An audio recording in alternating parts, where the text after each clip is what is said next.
Hello दोस्तों।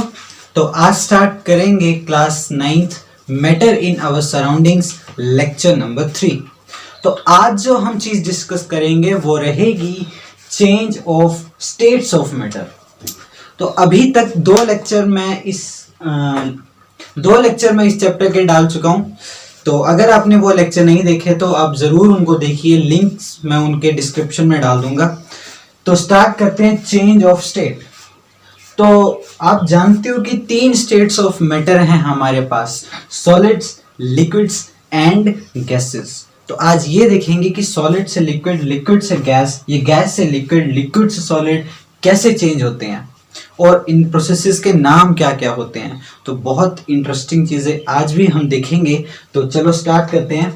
सबसे पहले तो ये डायग्राम आपको आना चाहिए, ठीक है। इसका स्क्रीनशॉट ले लो और उसके बाद वैसे तो पेन और नोटबुक लेके ही बैठना, ठीक है, और जो मैं बोलूँगा उसको नोट करना साथ साथ में। तो सबसे पहले देखते हैं कि सॉलिड से अगर लिक्विड कोई चीज़ चेंज हो रही है, ठीक है। सबसे अच्छा एग्जांपल आप जानते हो बर्फ और पानी का ही है। बर्फ सॉलिड होती है, लिक्विड पानी होता है। तो वो कैसे होगा? जब टेम्परेचर ज़्यादा हो जाएगा, मतलब क्या करना पड़ेगा, इसको हीट करना पड़ेगा। क्या करना पड़ेगा? हीट करना पड़ेगा, तभी जो है वो सॉलिड जो है वो लिक्विड में चेंज होगा। और इस प्रोसेस को, सॉलिड से लिक्विड बनने की प्रोसेस को कहते हैं फ्यूजन या फिर मेल्टिंग। चीज मेल्ट हो गई, यानी सॉलिड थी लिक्विड हो गई, इसीलिए इसको मेल्टिंग भी कहा जाता है और फ्यूजन भी कहा जाता है। हीट करने पे ये हुआ, ठीक है। तो देखो, ये चीज मैंने आपको बताई भी थी कि जो स्टेट ऑफ मैटर है उसको चेंज करने के लिए या तो आपको टेम्परेचर चेंज करना पड़ेगा, यानी आप चीज को गर्म या ठंडा कर सकते हो, तब आपका स्टेट चेंज हो जाएगा। या फिर आप प्रेशर चेंज कर सकते हो। प्रेशर आप बढ़ाते जाओगे या कम करते जाओगे तब भी स्टेट ऑफ मैटर जो है वो चेंज होती जाएगी, ठीक है। एलपीजी का एग्जांपल तो याद ही होगा आपको। गैस को हम लिक्विड बना देते हैं, कैसे? बहुत ज्यादा प्रेशर में उसको दबा के। समझ में आया? तो सबसे पहले क्या पढ़ी हमने? सॉलिड से लिक्विड अगर हीट करके हमने चेंज कर दिया तो इस प्रोसेस को बोलते हैं फ्यूजन, मेल्टिंग। क्या बोलते हैं? फ्यूजन, फ्यूजन या फिर मेल्टिंग। तो क्या है ये? The process of change of solid into liquid is called as fusion या फिर मेल्टिंग, ठीक है। तो इसकी डेफिनेशन मैं लिख रहा हूं, बाकी डेफिनेशन मैं कोई नहीं लिखूंगा। अब बाकी डेफिनेशन आप सारी खुद से बना सकते हो मेरे वर्ड्स को सुन के। The process of change of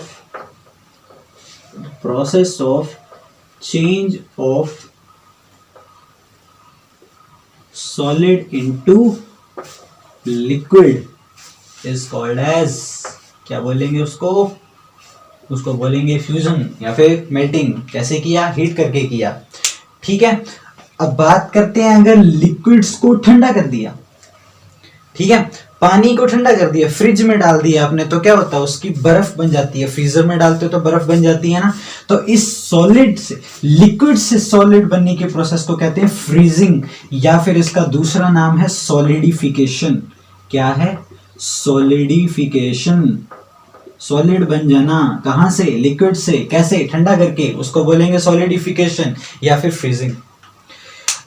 अब उसके बाद अगर लिक्विड्स को आपने हीट किया, पानी को जब हीट करते हो तो वो उबलना स्टार्ट कर देता है। उबलना स्टार्ट कर देता है तो उसकी भाप बननी शुरू हो जाती है, यानी वो गैस में चेंज होना शुरू हो जाता है। तो यही प्रोसेस, लिक्विड से गैस बनने की प्रोसेस को, the process of change of liquids into gases is called as vaporization. क्या कहते हैं? वेपराइजेशन। ये डायग्राम अगर आपको आता है तो आप इन सबकी डेफिनेशन लिख सकते हो, ठीक है। The process of change of liquid into gases is called as vaporization. अगर गैसेस को अगर आपने ठंडा कर दिया तो वो क्या बन जाएंगे? वो लिक्विड्स बन जाएंगे और इस प्रोसेस को बोलते हैं condensation. The process of change of gases into liquids is called as condensation. Condensation का एग्जांपल सुनोगे तो आप फ्रिज से बोतल निकालते हो कई बार ठंडे ठंडे पानी की, ठीक है। तो उस बोतल के चारों तरफ छोटी छोटी पानी की बूंदें आ जाती हैं। वो कहाँ से आती हैं? कभी सोच के देखा है? तो वो जो छोटी छोटी पानी की बूंदें आती हैं उस ठंडी बोतल के ऊपर, वो आती हैं हवा से। हवा में पानी के वेपर्स होते हैं गैस फॉर्म में। जैसे ही आप फ्रिज से बोतल निकालोगे वो बोतल ठंडी है, अब जो हवा के पार्टिकल्स जो उसके आसपास हैं वो ठंडा होके कंडेंस हो जाएंगे, कंडेंसेशन हो जाएगी उनकी, गैस से वो किस में चेंज हो जाएंगी, लिक्विड में चेंज हो जाएंगे, और वही आपको बूंदे जो है वो पानी की बोतल पे दिखती हैं बाहर जब आप फ्रिज से पानी निकालते हो, वो कंडेंसेशन की वजह से ही है। अब कई बार क्या होता है कि गैसेस जो होती हैं या सॉलिड्स, जो सॉलिड्स होते हैं वो लिक्विड में नहीं चेंज होते, डायरेक्ट गैस बन जाते हैं। देखो सोच के देखो, सॉलिड है, ठीक है, वो लिक्विड नहीं बनेगा, सीधा कहां चेंज हो जाएगा, गैसेस में चेंज हो जाएगा। सॉलिड से डायरेक्ट गैसेस बनना या गैस से डायरेक्ट सॉलिड बन जाना, इसको कहते हैं सब्लिमेशन। क्या कहते हैं? Sublimation, the process of direct change of gases into solids और solids into gases is called as sublimation. Sublimation का एग्जांपल, आपने वो नेफ्थलीन बॉल्स देखी हैं, वो कपड़ों में व्हाइट कलर की गोलियां डालते हैं ताकि वो उनमें वो खराब ना हो, ठीक है। तो वो क्या होता है, आप बहुत टाइम बाद देखोगे तो वो जो गोलियां होती हैं वो छोटी हो जाती हैं, वो हवा में उड़ जाती हैं, ठीक है। वो डायरेक्ट सॉलिड से क्या बन जाती हैं, गैस बन जाती हैं। इसके अलावा जो कैम्फर होता है वो भी डायरेक्ट उसको जलाओगे तो वो सीधा गैस में चेंज हो जाएगा, कोई रेसिड्यू नहीं रहता उसका। तो ये तो थी सारी की सारी प्रोसेसेस जो होती हैं, सॉलिड से लिक्विड बनना, लिक्विड से गैस बनना, गैस से सॉलिड बनना, fusion, vaporization, condensation, sublimation, freezing, ये सब कुछ। अब ये टेम्परेचर की वजह से चेंज हो रही हैं। तो देखो, आई होप आपने ये सब कुछ नोट कर लिया होगा। तो प्रोसेसेस की डेफिनेशन तो आप बहुत आराम से लिख सकते हो। तो आगे देखते हैं।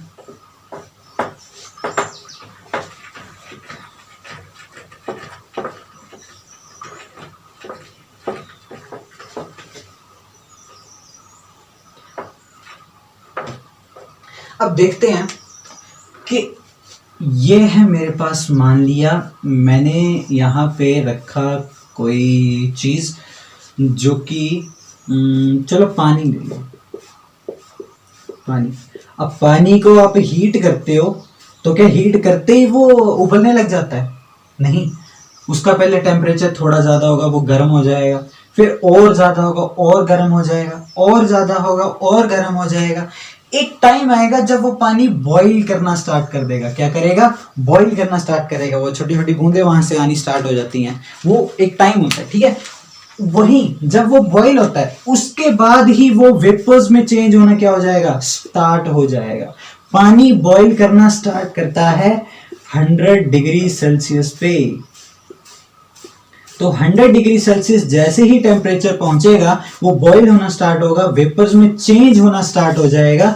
और इसके बाद ये जो आप जितना मर्जी इसको हीट करते जाओ, जितना मर्जी हीट करते जाओ, ये 100 डिग्री सेल्सियस ही रहेगा जब तक पूरा का पूरा पानी वेपर में चेंज नहीं हो जाता। ये बहुत इंपॉर्टेंट है कि 100 डिग्री सेल्सियस पे बॉईल करना स्टार्ट किया, उसके बाद हीट देते जाओ देते जाओ देते जाओ, ये वेपर में चेंज होता जाएगा होता जाएगा होता जाएगा, लेकिन टेम्परेचर 100 ही रहेगा। अब ये जो हीट है जो कि पानी को वेपर्स में चेंज कर रही है, इसको कहते हैं लेटेंट हीट। और ये जो लेटेंट हीट जब किसी सब्सटेंस को मिलती है तो वो अपना स्टेट चेंज करती है। जैसे यहाँ पे पानी गैस में चेंज हो रहा है, लेकिन लेटेंट हीट की खासियत है कि टेम्परेचर वहां पे कांस्टेंट रहता है। तो अगर आपको कोई पूछे कि आपके पास आइस है और इसको आप हीट कर रहे हो, आइस 0 डिग्री सेल्सियस पे है, इसको आप हीट कर रहे हो, तो क्या ये आइस का टेम्परेचर ज्यादा होगा या कम होगा? ये सेम रहेगा। तो इसका आंसर है आइस का टेम्परेचर सेम रहेगा 0 डिग्री सेल्सियस। कब तक? जब तक सारी की सारी आइस पिघल के पानी ना बन जाए। इसी को कहते हैं latent heat.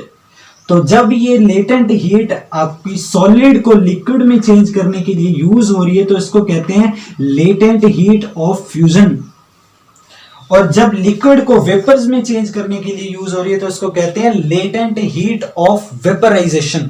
Very important, latent heat आपको पता होनी चाहिए होती क्या है, ठीक है, और इसकी डेफिनेशन क्या है, और इसमें टेम्परेचर क्या रहता है, कांस्टेंट रहता है जब तक सारा का सारा स्टेट चेंज ना हो जाए। तो ये इंपॉर्टेंट है, ये लिखो मेरे साथ। सबसे पहले लेटेंट हीट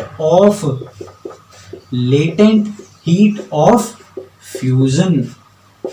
तो ये क्या है? द हीट रिक्वायर्ड, जिस हीट की जरूरत है 1 किलोग्राम सॉलिड को लिक्विड में चेंज करने के लिए, उसी को कहते हैं लेटेंट हीट ऑफ फ्यूजन। अगर आपने 1 किलोग्राम सॉलिड लिया या मान लिया आइस ली, तो उसको हीट कितनी देनी पड़ेगी ताकि वो सारी की सारी जो आइस है वो लिक्विड में चेंज हो जाए, तो उसको बोलते हैं लेटेंट हीट ऑफ फ्यूजन। तो क्या है ये? The heat required to convert 1 kg of solid into liquid। एक यहां पे कंडीशन है, at atmospheric pressure, pressure change नहीं होना चाहिए, at atmospheric pressure is called as latent heat of fusion. इसको कहते हैं लेटेंट हीट ऑफ फ्यूजन। कि 1 किलोग्राम सॉलिड को अगर लिक्विड में चेंज करना है तो कितनी हीट देनी पड़ेगी, उसी को कहते हैं लेटेंट हीट ऑफ फ्यूजन। समझ में आया? ठीक है। यहां पे तुमने एक चीज ध्यान में रखनी है कि temperature remains constant, temperature remains constant, temperature नहीं चेंज होना चाहिए, टेम्परेचर होता ही नहीं है एक्चुअली। ठीक है। टेम्परेचर तो जो हीट दे रहे हो, अगर टेम्परेचर नहीं चेंज हो रहा, टेम्परेचर 100 ही है मान लिया, 0 ही है मान लिया, तो वो हीट जो दे रही है वो जा कहाँ रही है? वो हीट जा रही है इसके स्टेट को चेंज करने के लिए। मैं करवाता हूं, इसको और ज्यादा क्लियर करवाता हूं। पहले आप लिखो latent heat of vaporization, latent heat of vaporization. ठीक है। तो वेपराइजेशन क्या होती है? लिक्विड से गैस बनना। तो क्या है? The heat required to convert 1 kg of liquid into gas is called as latent heat of vaporization. लिख लोगे? The heat required to convert 1 kg of liquid into gas, vaporization है ना। तो उस कितनी हीट चाहिए लिक्विड को गैस बनाने के लिए, वो है latent heat of vaporization. I hope समझ में आ गया होगा आपको। ठीक है।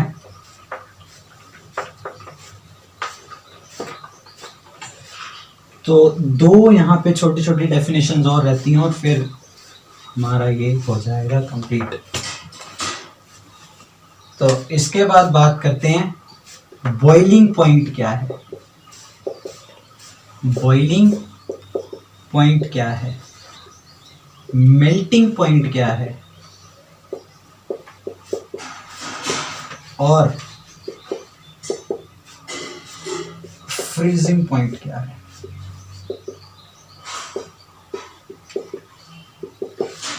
ठीक है। तो बॉइलिंग पॉइंट क्या है? वो टेम्परेचर जहां पे कोई भी चीज बॉईल करना स्टार्ट कर देती है, या कोई भी चीज लिक्विड से गैस में जाना स्टार्ट कर देती है, उसी को कहते हैं बॉइलिंग पॉइंट। वो वाला temperature, the temperature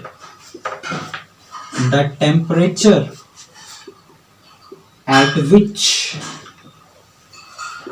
the liquid starts boiling